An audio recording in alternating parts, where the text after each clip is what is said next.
Hi friends, இப்போ நம்ம சிந்து பைரவி பார்க்க போகிற சிந்து பைரவியில் நம்ம ஆறுமுகம் ஒரு பக்கத்து எப்படியாவது அவனை பிடிச்சி வெட்டுறான் இருடா அப்படின்னு சொல்லிட்டு வேற லெவலில் இவர் வந்தார்.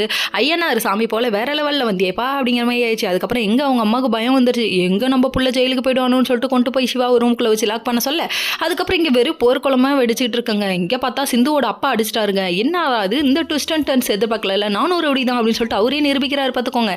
இதுக்கப்புறம் நான் ஜெயிலுக்கு போகிறேன் இங்கே இவர் ஒரு பக்கம் துள்ள. அதுக்கப்புறம் எல்லாரும் ஒரு பக்கம் சமாதானம் பண்ணிட்டு இருக்காங்க. அந்த டைம் பார்த்து நம்ம பைரவி டிஎஸ்பி சாருக்கு சொல்ல, அதுக்கப்புறம் டிஎஸ்பி சாரே வந்துட்டாருன்னா பார்த்துக்கோங்க. வந்தவர் ஆறுமுகம் அப்படின்றாரு. ஏன்னா அந்த இடத்துல நின்னது யாரு? ஆறுமுகம். கதவை திறந்த உடனே குடுக்குடுன்னு ஓடியான்ட்டாரு. சடுகுடுன்னு ஓடியாந்து அடிக்கலாம்னு போகும்போது வந்து பிடிச்சிட்டாங்களாமா. நானும் அடிச்சிருப்பேன், இன்னைக்கு நாள் நல்லா இல்லை அதனால நான் அடிக்கல, அந்த மாதிரி ஆயிடுச்சு இவரோட ரியாக்ஷன். கடைசியில் பார்த்தா போலீஸ் அரெஸ்ட் பண்ணிட்டு போக, நீங்கள் என்ன அரெஸ்ட் பண்ணிட்டு வந்தீங்க, நீங்கள் விட்டுருந்தீங்கன்னா நான் ஆறுமுகத்தை ஒன்றும் இல்லை 2 பார்த்துருப்பேன் அப்படின்னு சொல்ல, கிழிச்சிருப்பேன், 2 கையும் வெட்டியிருப்பான் அப்படிங்கிற மாதிரி லுக்கு. எல்லாத்துக்கும் காரணம் அப்போ நீ தானாயா அப்படிங்கிற மாதிரி ஆயிடுச்சு. இந்த டிஎஸ்பி பார்க்க இது தெரியாத பக்கிய பைப்பிள்ளைங்க அங்கே சமாதானம் பண்ணிட்டு இருக்குங்க.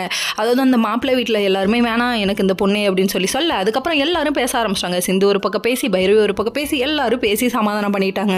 சமாதானம் பண்ணி சரிப்பா நிச்சயத்தை வச்சுக்கலாம்ப்பா. ஓ, நிச்சயத்துக்கு தான் இவ்வளோ அலப்பறையாடா, நான் கூட கல்யாணமே நடந்துச்சோன்னு நினச்சேன். கடைசியில் நிச்சயத்தை மோதிரத்தை மாற்றுங்க டும் டும் டும் அப்படின்றாங்க. வேற லெவல்ப்பா, ஆசீர்வாதம் வாங்கப்பா அப்படின்ற மாதிரி நல்லபடியாக நம்ம நிச்சயமும் நடந்து முடிச்சிருச்சு. இதுக்கப்புறம் கல்யாணம் தாங்க. ஆனால் அது வரையும் இந்த மாப்பிள்ளையோட உசுரை கையில் பிடிச்சிக்கிட்டு இருக்கணுமே, இதெல்லாம் தேவையா அப்படிங்கிற மாதிரி ஆயிடுச்சு. இன்னொரு பக்கம் ஆறுமுகத்தை காப்பாற்றுறதே ஒரு வேலையாக இருக்குது நம்ம பைரவிக்கு. Okay friends.